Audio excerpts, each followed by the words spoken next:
What guarantees someone's success, right? It would be that they do the things that create success. And so I think we'd have to boil it down to what are the obstacles to taking action. So either you take the wrong actions, which is a knowledge deficit, which is why everyone who's listening to this, it's like you want to learn, right? Which is great. And just for some fun definitions for everyone here, I define learning as same circumstance or same condition, different behavior. Meaning, if I show you a flashcard that's red and then I slap you, if I show you the flashcard again and you duck, then you have learned. Same condition, new behavior. Intelligence is the rate of learning. So how quickly do you change your behavior with the same condition? So if I show someone a red flashcard and then I slap them and then I show them again, they don't move and I slap them, I show it again and I slap them, it's like, what are you? Right? Their rate of learning is not as fast. And so to the same degree, and this is for, I know this is gonna, I'm gonna poke my finger in this hole real quick.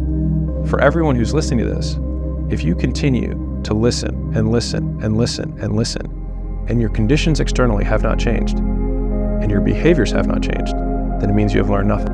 You learn through a change in behavior. And so going back to why do people not change their behavior? I think that there's lots of fear of punishment and so like you can try and take this apart as saying, okay, I need to increase the reward, I need to decrease the punishment that people associate with taking action, right? So it's like, okay, the whole first part of this conversation was about decreasing the punishment associated with taking action. And to a degree, if you can make approval of yourself higher than other people, then that also gives you a reward for taking action. Now there's also an element of ignorance, which is like you might take the wrong action. But I can promise you, if you're taking action, you'll figure it out pretty quick. Yeah. Like that part. This isn't working. Okay, I'm gonna try this thing.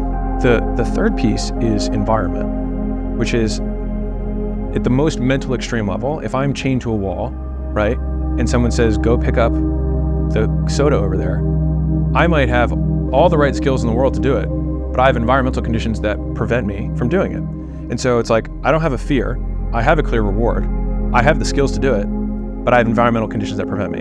And so one of the easiest ways to change behavior is to change your environment. Like so B.F. Skinner is a really famous behavioralist, and he came on the space and got a lot of flack because he had very controversial views. But he has this quote that is just like, he says, you know the old saying, if you lead a horse to water, the old saying is, you can lead a horse to water, but you can't make it drink. He said, well, if I bled the horse and I dehydrated it enough, and I put the water right in front of its mouth, he said, I can veritably guarantee that I can make it drink. And the idea there is that if you can control enough of the environment, you can get anyone to do anything. Which is, to the same degree, we even kind of accept this culturally as like, if someone kills somebody, we say, was there temporary insanity? What were the extraneous conditions that created this behavior? Now, if there's like, he came home from the military and his wife was in bed with somebody and he just went into a fit of rage, well, that was a condition. Now, we then say the guy who, premeditated it, and that's a bad guy. But then you zoom out a little bit more and you're like, well, what conditions created that behavior? Right. So these conditions are excusable and these conditions aren't, which gets into a whole different argument. But the point is that if you want to change your behavior, the strongest way to do it is to simply change your environment. Because you can have huge leaps and bounds in how much your behavior changes without even having to get better. Which is why one of the best ways to get good at anything is to join a team of people who are excellent at that thing. And you know this from the sports world.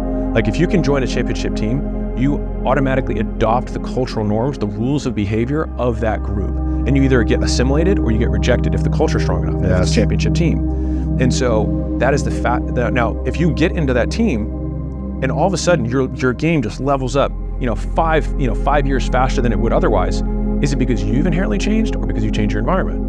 And so I think that is the absolute shortcut, the cheat code to getting what you want is changing everything around you. So like if everybody around you is poor, don't listen to them about how to get rich. And don't seek their approval for your behavior because everything that they're going to approve of is keeping you where you're at. And so I think if you have enough money to leave home, then do so.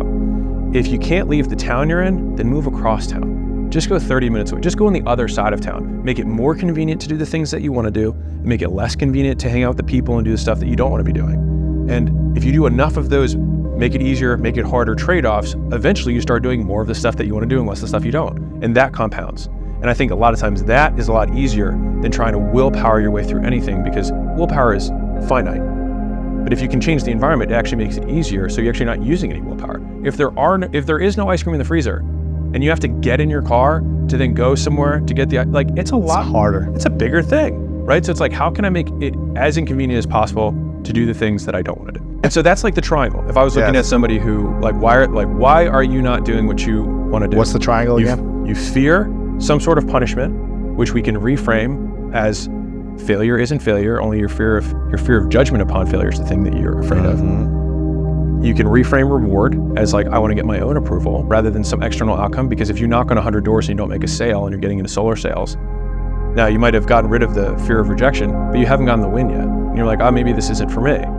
And so if you can change what you're measuring yourself on to the activities rather than to the outcome, you say, I'm the type of person who will continue to do without seeing the result of my doing, and the world will belong to you. Because there's only a handful of people who can keep working and keep doing without seeing the external benefit.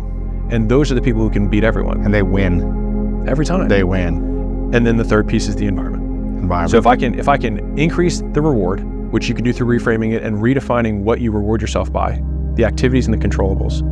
If you decrease the punishment of the things that you're afraid of and reframe that punishment as, what if it wasn't a problem to begin with?